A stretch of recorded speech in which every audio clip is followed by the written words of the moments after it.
अंजलि, गौरव, जतिन, कृतिका, नवीन, निशांत, विनय, कोई प्रॉब्लम नहीं है? सारे क्वेश्चन हो गए, इसका मतलब एनसीईआरटी है।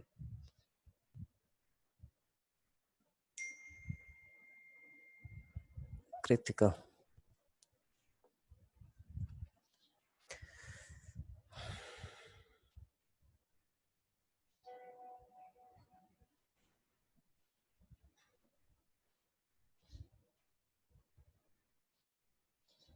इसमें क्वेश्चन कौन सा है बच्चे?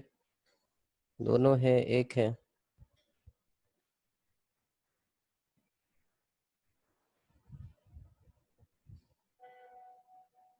Okay,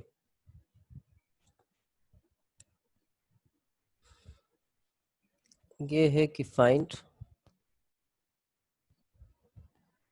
the maximum area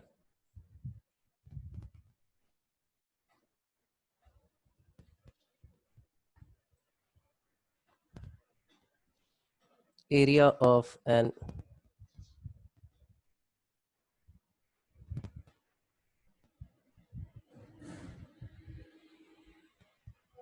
isosceles triangle inscribed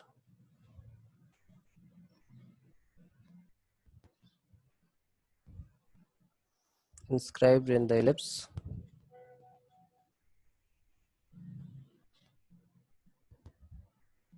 x square upon a square plus y square upon b square is equal to 1 with its vertex at one end of major axis। Ellipse है तो ए को हम बड़ा मान लेते हैं, इसका मतलब मेजर एक्सिस जो है वो एक्स एक्सिस के लॉन्ग है, तो ये एक्सिस बना लिया हमने।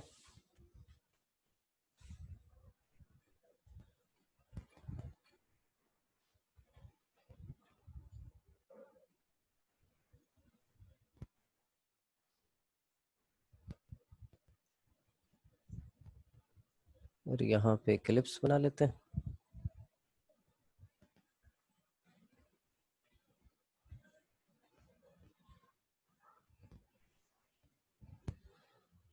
इस एलिप्स के अंदर एक ट्रायंगल बनाते हैं, मेजर एक्सिस पे उसका वर्टेक्स है,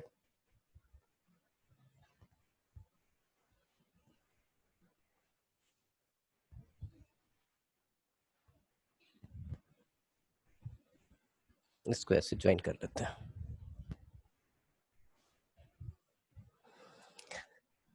तो क्या क्या आ गया डेटा हमारे पास? ये हमारे पास है A0, ये है 0B, इसकी तो जरूरत है भी नहीं हमें। मैं यहाँ से यहाँ तक की लेंथ मान लेता हूँ x है। दो तरीके से आप कर सकते हैं, एक एल्जेब्रिक तरीका है, दूसरा वो एंगल लेके यहाँ से यहाँ तक की लेंथ हमने x मान ली, और ये यहाँ से यहाँ तक आपके पास a ही है। अगर ये x है तो ये डबल ऑर्डिनेट होगा। डबल ऑर्डिनेट की मीनिंग क्या है? ये वैल्यू पुट करके हम y निकालेंगे, तो y क्या होगा? तो Y square upon B square हमारे पास क्या आ जाएगा? That is 1 minus x square upon A square. और फाइनली जो है y की वैल्यू जो आ गई हमारे पास, वो आ गई b upon a under root A square minus x square. तो ये वाला पार्ट हो गया हमारा b upon a under root A square minus x square comma x, और ये वाला पार्ट हो गया x minus b upon a under root A square minus x square. अब देखिए एरिया ऑफ ट्रायंगल क्या होगा? एरिया हो गया हाफ इनटू बेस, तो बेस देखिए क्या होगा? 2 times of B by A under root A square minus x square. ठीक है, इसमें किसी को कोई प्रॉब्लम तो नहीं? और हाइट जो हो गई वो आपकी हो गई ए प्लस एक्स। ये आपका फंक्शन है। इससे आगे की कहानी पता है? इससे आगे मुझे लगता है आप लोग कर लोगे। अब तो मेन यही है फंक्शन क्रिएट करने का। क्रिएट करके उसके बाद से मैक्सिमम एरिया निकालना होता है। कृतिका, इससे आगे हो जाएगा या सॉल्व करूं?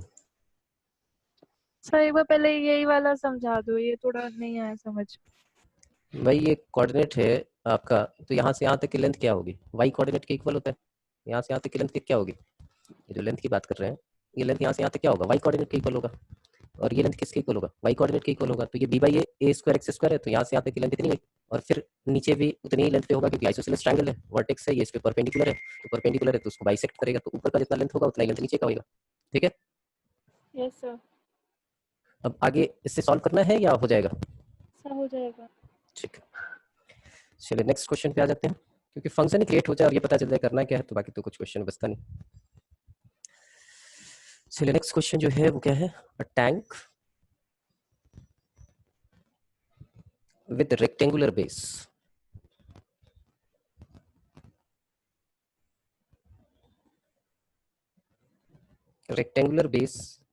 and rectangular sides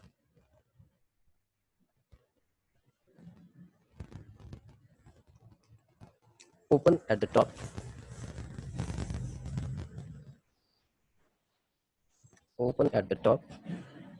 is to be constructed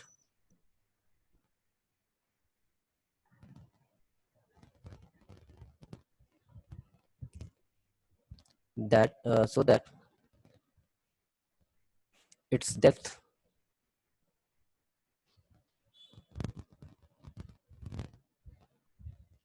is 2 meter and volume is 8 meter cube. If building of tank costs rupees 70 per square meter for the base and rupees 45 per square meter for sides, what is the cost of least expensive tank? देखिए इसमें क्या है, सबसे पहले तो हम tank बना लेते हैं।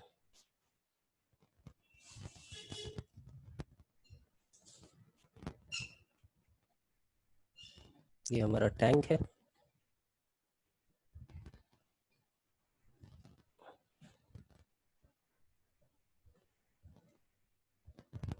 ये टैंक हो गया। इस टैंक में क्या क्या गिवन है जरा वो देखिए। सबसे पहले तो वो देखते हैं, इसकी डेप्थ 2 मीटर है, तो ये हमारा 2 मीटर होगा, ऊपर से खुला हुआ है, ओपन टैंक। वॉल्यूम जो है वो हमारे पास 8 मीटर क्यूब है, तो लेंथ एक्स ले लेते हैं, ये वाई ले लेते हैं। एक चीज आ गई, x into Y into two, that means 2xy is equal to 8। यहाँ से हम y की वैल्यू निकाल लेते हैं, y is equal to 4/x। ये आ गया। अब इसकी कॉस्ट निकालनी है, तो cost of tank ₹70 per square metre for the base. अब ये कॉस्ट निकालनी है, तो पहले बेस बनाएंगे, तो उसका एरिया क्या होगा बेस का? xy, और उसको किससे मल्टीप्लाई करेंगे? 70 से, क्योंकि 70 पर स्क्वायर मीटर है, तो एरिया जो होगा उसको मल्टीप्लाई बाई 70 कर दिया हमने, plus ₹45 per square metre for the sides. इस वाली साइड का एरिया क्या होगा? That is 2y। इस वाले का क्या होगा? That is 2y। इस वाले का क्या होगा? तो ये x लेंथ है और 2x, और इस वाले का एरिया क्या होगा? That is 2x। ये टोटल एरिया हो गया, और इसको हमें किससे मल्टीप्लाई करना है? It is multiply by 45। Done.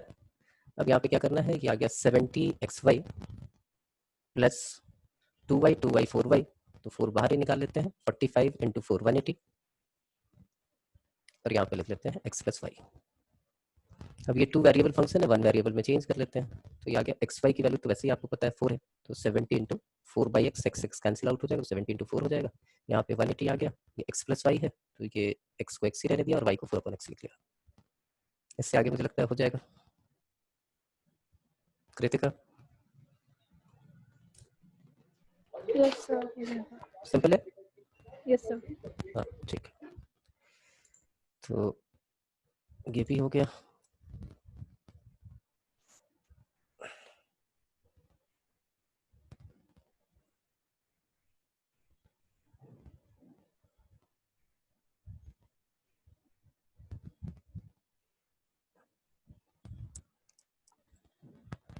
ये क्वेश्चन जो है वो बहुत बढ़िया क्वेश्चन है। इसने मिसलेनियस का थर्ड क्वेश्चन पूछा है। वो थर्ड क्वेश्चन देखिए जरा। The two equal sides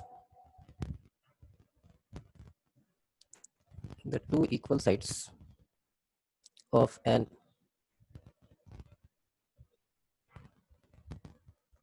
isosceles triangle with fixed base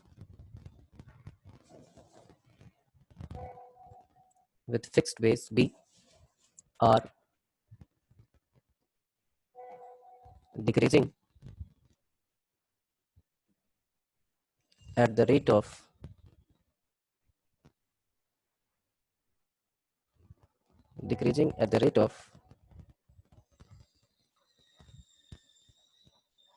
कहाँ गया भाई?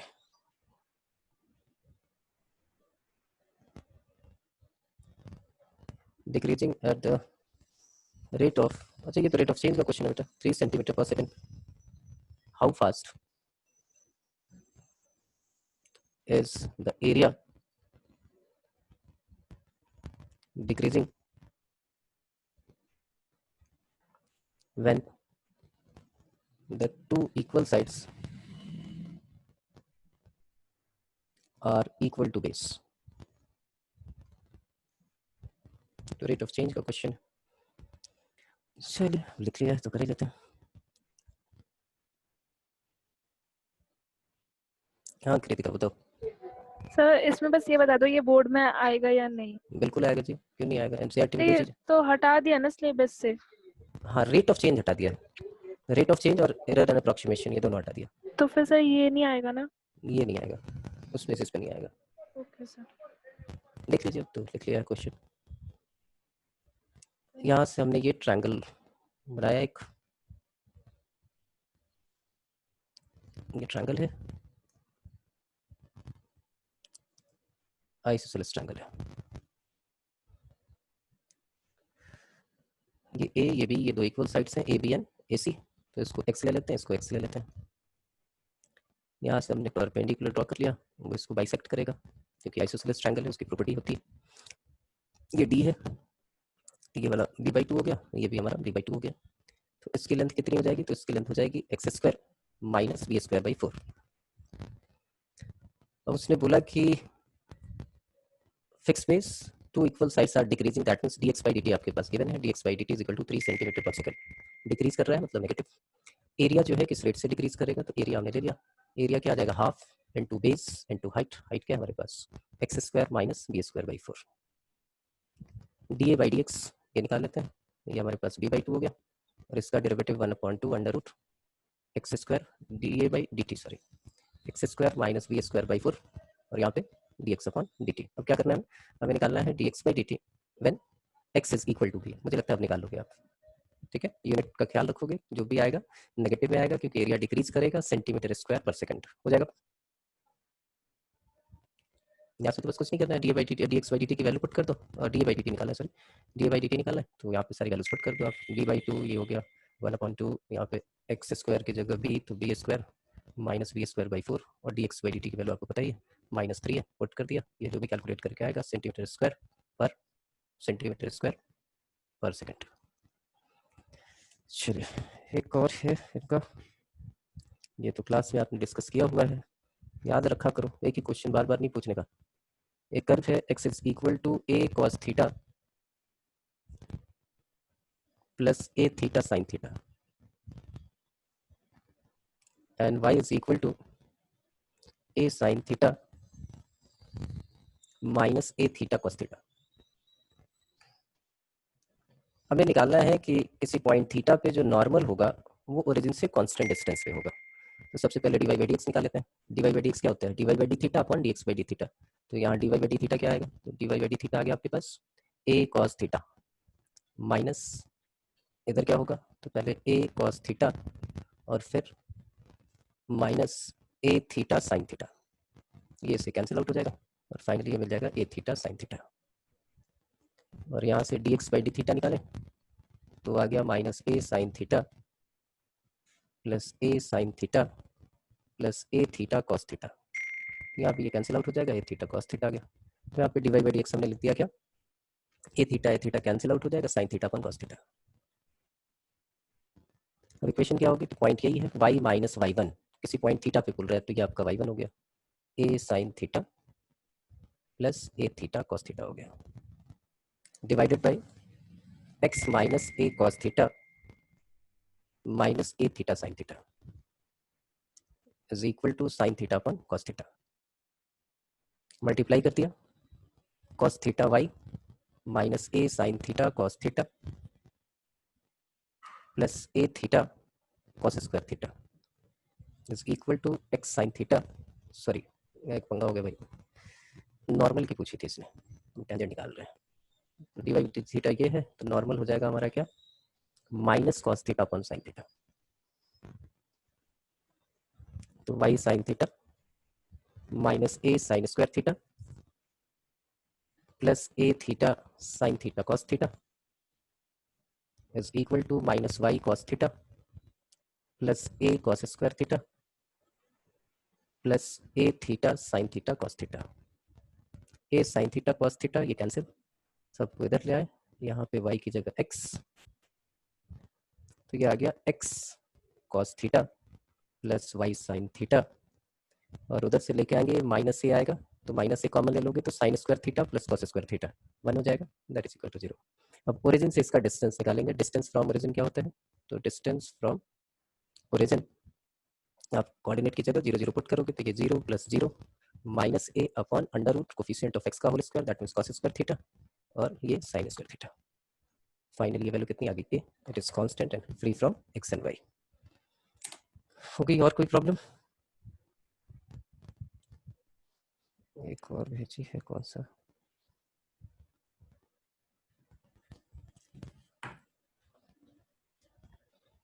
क्वेश्चन है the line y is equal to mx plus 1 is tangent to the curve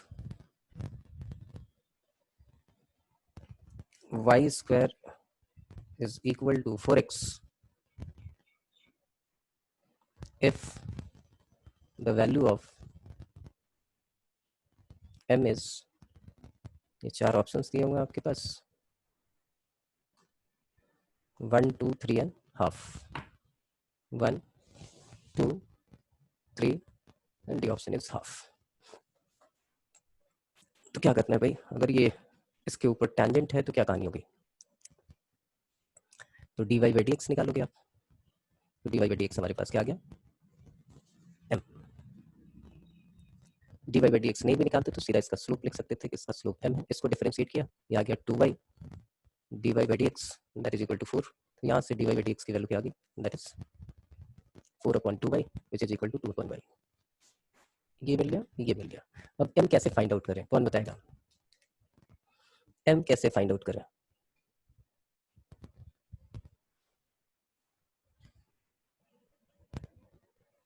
m की वैल्यू कैसे निकालेंगे, गौरव सैनी है कि नहीं, गौरव बताएगा, गौरव m कैसे निकाले भाई, मैंने तो निकाल दिया, इतना ही पढ़ा था हमने कैलकुलस में, m की वैल्यू कैसे फाइंड आउट करें,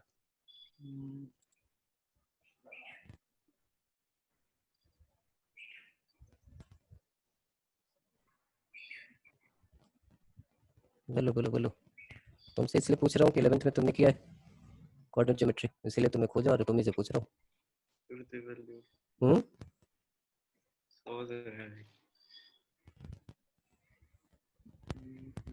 चलो किसी के दिमाग में आ रहा हो कि सर ऐसा कुछ कर लो, m यहाँ से निकल जाएगा,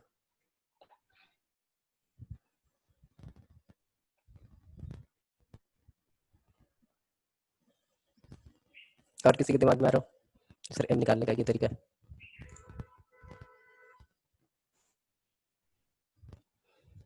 भाई देखिए मैं फिगर बनाता हूँ, सोचो जरा। ये फिगर है, ये आपका x कोऑर्डिनेट y कोऑर्डिनेट आ गया, ये हमारे पास y square is equal to 4x, ये ऐसा हो जाएगा। और ये कोई लाइन है जो इसको टच कर रही है, उस लाइन का स्लोप जो है वो हमारे पास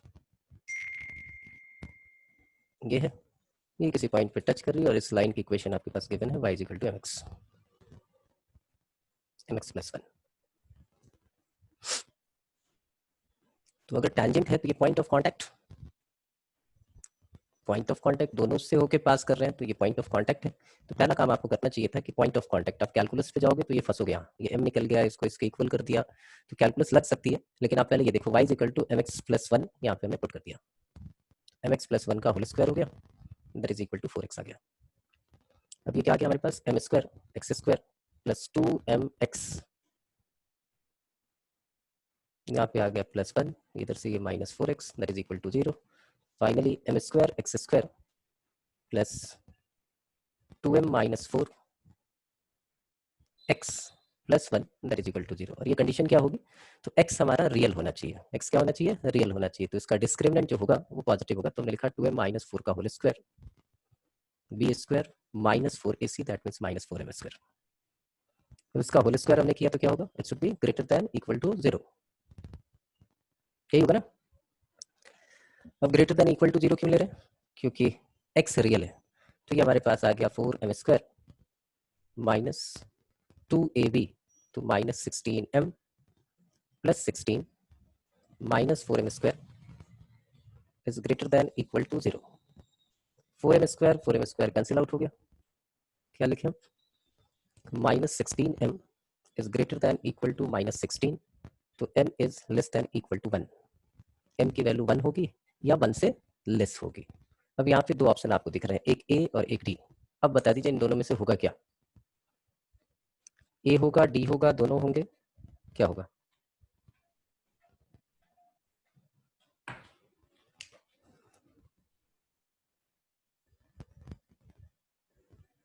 बोलो बोलो बोलो, इन दोनों में से कौन सी कहानी होगी। तो आप बोलो कि टैंजेंट की कंडीशन जो है वो आपको लगानी चाहिए थी, ये रियल तो होगा टच करने के लिए ये कंडीशन, लेकिन जब ये टैंजेंट ही है तो आप इसको इक्वल टू 0 कर दो, x की एक ही वैल्यू निकलनी चाहिए थी। यहाँ पे भी इसको क्या करो, इक्वल टू 0 कर दो, यहाँ पे भी क्या करो, इक्वल टू 0 कर दो, सॉरी इक्वल टू साइन लगा दो, तो यहाँ पे भी क्या हो जाएगा, इक्वल टू आ जाएगा, और m की वैल्यू क्या हो जाएगी, दैट इज इक्वल टू 1। ठीक है। अब कैलकुलस क्यों नहीं लगा, लग सकता था कैलकुलस, हम इस पॉइंट को ले लेते हैं x1 y1, वो पॉइंट इसको भी सेटिस्फाई करेगा, वो पॉइंट इसको भी सेटिस्फाई करेगा, तो 2 अपॉन y1 आता, वो m होता, वहां पे पुट करते, फिर रियल के लिए हम कंडीशन निकाल लेते, m को हम उससे रिप्लेस कर देते हैं। ठीक है, y को उससे रिप्लेस करते हैं और फिर m की कंडीशन निकालते हैं, वहां से भी हो जाता है। नेक्स्ट क्वेश्चन, वो है आपके पास the normal to the point. एक नॉर्मल है, कर्व है हमारे पास, x square is equal to 4y passing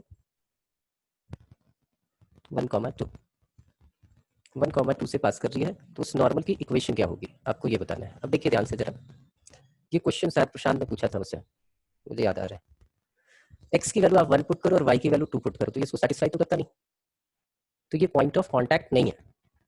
ये इस तरह की सिचुएशन है, x square is equal to 4y, ऐसा है कुछ, और ये पॉइंट है यहाँ पे 1 2, ये नॉर्मल है और ये कहीं उसका टेंजेंट है, तो पॉइंट 1 2 यहाँ पे, तो 1 2 से एक नॉर्मल आपको इस पे ड्रॉ करने का है, उस नॉर्मल की क्वेश्चन चाहिए आपको, तो इसका मतलब पॉइंट ऑफ कॉन्टैक्ट निकालना पड़ेगा। अब कैसे निकालेंगे पॉइंट ऑफ कॉन्टैक्ट, तो सबसे पहला काम हमने क्या किया, इसको डिफरेंशिएट किया, that is 2x is equal to 4 dy by dx। तो dy by dx की वैल्यू क्या आ गई हमारे पास, dy by dx is equal to x by 2। इस पॉइंट को हम ले लेते हैं hn के, h के ले ले तो स्लोप ऑफ टेंजेंट क्या होगा, तो स्लोप ऑफ टेंजेंट हो गया हमारे पास, slope of tangent is h by 2, तो स्लोप ऑफ नॉर्मल क्या हो गया, slope of normal that is equal to minus 2 upon h। ठीक है, स्लोप ऑफ नॉर्मल क्या हो गया, माइनस 2 अपॉन h। अब इक्वेशन क्या होगी, तो y minus k upon x minus h that is equal to minus 2 upon h। This line is passing through 1 2, तो आपने y की जगह 2 पुट किया, 2 minus k upon 1 minus h is equal to minus 2 by h। Multiply कर दीजिए, कितना आ गया, 2h minus kh is equal to minus 2 plus 2h। ये आपकी पहली इक्वेशन आ गई। दूसरी बार बार ये सिखाया था कि ये भूला नहीं है, एच के कहाँ लाई करेगा, इस कर्व के ऊपर लाई करेगा। तो कर्व के ऊपर लाई करेगा तो आपने बोला के स्क्वायर जो है वो किसके इक्वल होगा, सॉरी एच स्क्वायर जो है वो किसके इक्वल होगा, 4h के। अब उठा के आपको पुट कर देना है, h square is equal to 4k। अब यहाँ पे देख लो, एच स्क्वायर तो कहीं दिख नहीं रहा, सब एच की टर्म है। तो आप क्या करोगे, आप पुट कर दोगे के की वैल्यू यहाँ से उठाओ, के की वैल्यू उठा के यहाँ पे पुट कर दो, सॉल्व करके निकाल लो। एच स्क्वायर बाई 4 आ जाएगा, एच स्क्वायर बाई 4 उठा के यहाँ पे पुट कर दो, इक्वालिटी क्या आएगी, सॉल्व कर लो। ये देखो 2h कैंसिल आउट हो गया, तो हमारे पास जो बचा था वो क्या बचा था, k इज इक्वल टू 2, के की जगह आपने ये पुट कर दिया, एच स्क्वायर तो ये हो जाएगा h cube upon 4 that is equal to 2, तो एच क्यूब हमारा आ जाएगा क्या 8, तो एच की वैल्यू आ जाएगी 2। एच 2 आ गया तो यहाँ पे पुट करोगे तो के आ गया 1, तो 2 1 है आपके पास, 1.21 1.12, तो आप वही फार्मूला यूज करोगे, y माइनस वाई वन, या एच के की वैल्यू यहाँ उठा के पुट कर दो, जैसे भी सॉल्व करना है, आपका काम हो गया। ठीक है, चलिए नेक्स्ट आ जाते हैं। नेक्स्ट क्या है, the points on the curve 9y square is equal to x cube, 9y square is equal to x cube where normal to the curves makes equal intercept with the axes। तो इसका मतलब slope of normal -1 हो गया, game खत्म। ये differentiate कर लो, equal intercept मतलब ऐसे ही बताया था ना, अगर इंटरसेप्ट इक्वल है तो या तो इधर होगा या इधर होगा, दोनों माइनस से या प्लस से प्लस से, तो ये वाला एंगल जो होगा 1 कितना हो जाएगा 135, तो स्लोप ऑफ नॉर्मल हो गया हमारा -1 के इक्वल करो, सॉल्व कर लो। तो ये आपके पास 18y dy by dx that is equal to 3x square, तो dy by dx की वैल्यू आ गई एक्स स्क्वायर अपॉन 6y।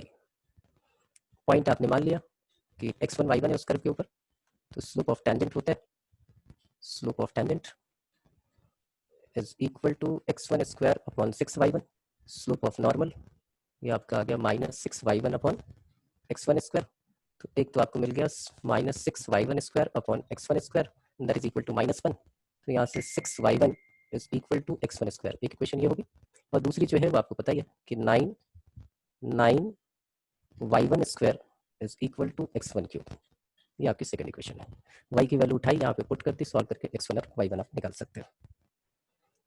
ठीक है, और तो कोई प्रॉब्लम नहीं।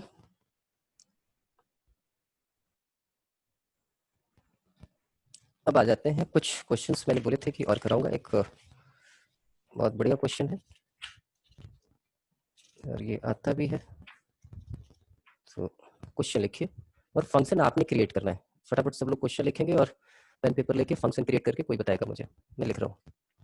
A given quantity of metal is to be cast into a solid half cylinder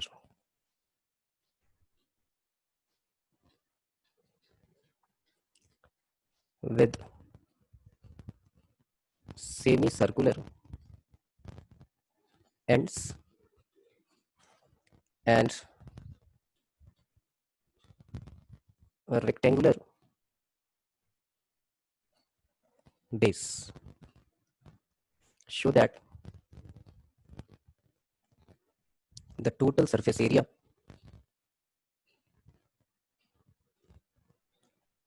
may be minimum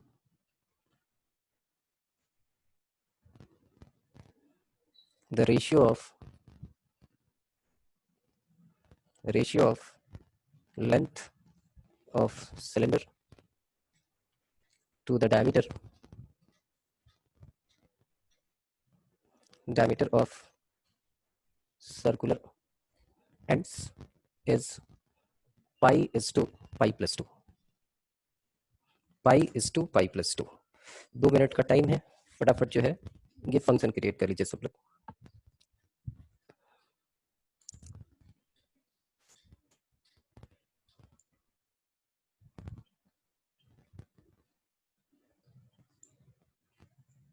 function create करने की कोशिश करो।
किसी की समझ में आया?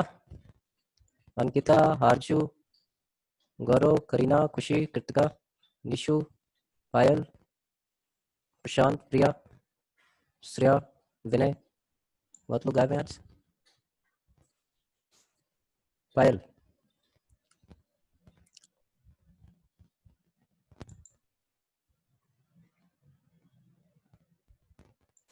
प्रिया, कोई नहीं, श्रेया, कोई बोलने को तैयार नहीं है। देखो यहाँ बहुत सिंपल है, इमेजिन कर लो आपके पास मैं ऐसे कुछ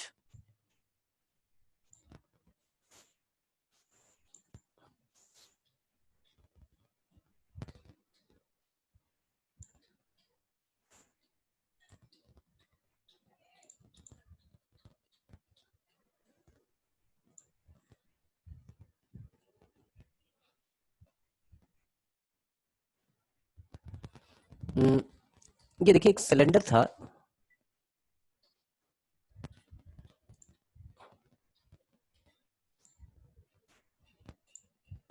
ये सिलेंडर ऐसे मान लो, अगर आपको दिख रहा है, इस सिलेंडर को आप बीच से कट करोगे, सॉलिड सिलेंडर है, फॉलो नहीं है, ठीक, बीच से कट कर दिया तो सेमी सर्कुलर एंड होंगे उसके ऐसे इतना, और इस साइड भी सेमी सर्कुलर एंड बचेगा, और नीचे वाला जो पोर्शन होगा इमेजिन करो वो कैसा दिखेगा, रेक्टेंगुलर दिखेगा। तो कैसा दिखेगा, रेक्टेंगुलर दिखेगा। और क्या हो रहा है,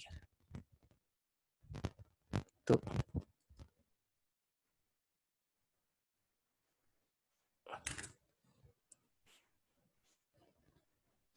मैं यहाँ पे फिगर बनाता हूँ।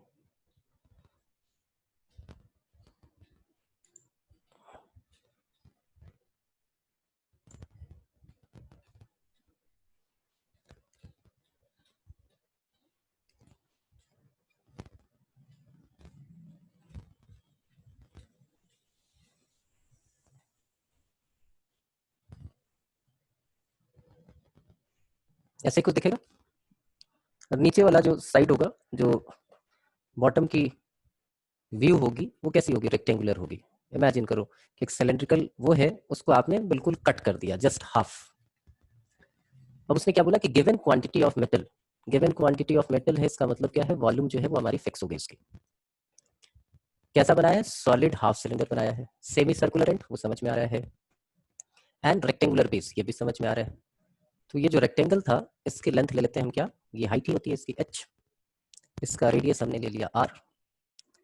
तो वॉल्यूम जो है वो हाफ सिलेंडर की है, और सिलेंडर की होती है पाई आर स्क्वायर एच। तो यहाँ पे क्या लिखेंगे हम, half of pi r square h. यहाँ से h की वैल्यू निकाल लेते हैं, h की वैल्यू हमारे पास क्या आ गई, that is 2v upon pi r square. ठीक है, यहाँ तक तो कोई दिक्कत है ही नहीं किसी को भी। अब एंड्स जो है वो सर्कुलर है, और h और r के बीच में हमारे पास रिलेशन आ गया। हमें क्या मिनिमाइज करना है, total surface area.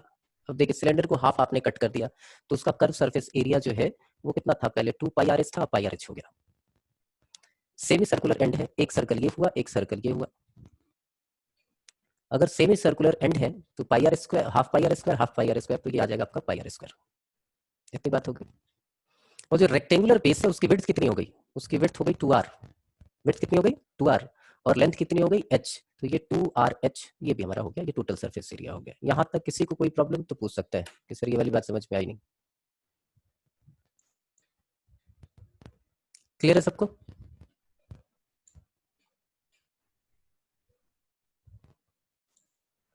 Any doubt? नहीं? तब इससे आगे कहानी तो बहुत आसान है। इसके बाद आपको कुछ करना ही नहीं, इसके बाद आपको करना है h की वैल्यू पुट कर देनी है। ये रहा पाई आर प्लस 2r, इन्हीं के साथ h है, तो n2h, h की जगह हमने लिख दिया 2v upon pi r square n plus pi r square. Now it is function of r। आप इसको डिफ्रेंशिएट कर सकते हो, डिफ्रेंशिएट करके आप क्या क्या निकालना है, तो length of cylinder to diameter of the cylinder, इसका मतलब ये जो रेशियो है वो किसका है, h इज टू 2r आपको निकालना है, और वो दिखाना है, that is equal to pi is to pi plus 2 हो जाएगा। अंकिता,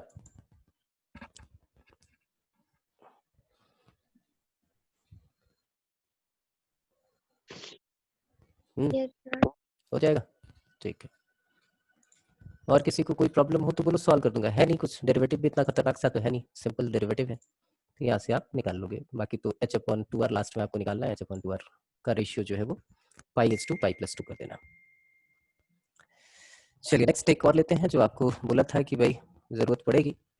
लिखा हुआ है कि cost function and demand function, और एनसीईआरटी करने का मतलब होता है एक्सरसाइज एंड एग्जाम्पल बोथ, तो आप कुछ भी नहीं छोड़ोगे। Demand function for a quantity are respectively given by Cx is equal to x cube upon 3 minus 7x square plus 111x plus 50, and P is equal to 100 minus x. Find the quantity for maximum profit. अब commerce वालों से ही पूछना होगा कि क्या है, लिख लीजिए, और फिर किसी बच्चे से मैं पूछूं कि इसकी मीनिंग क्या है, वो बताए वो।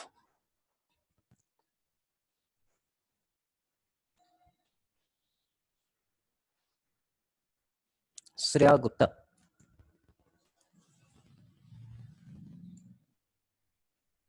श्रेया,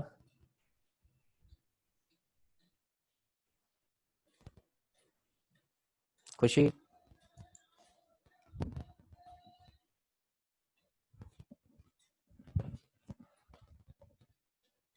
कृतिका,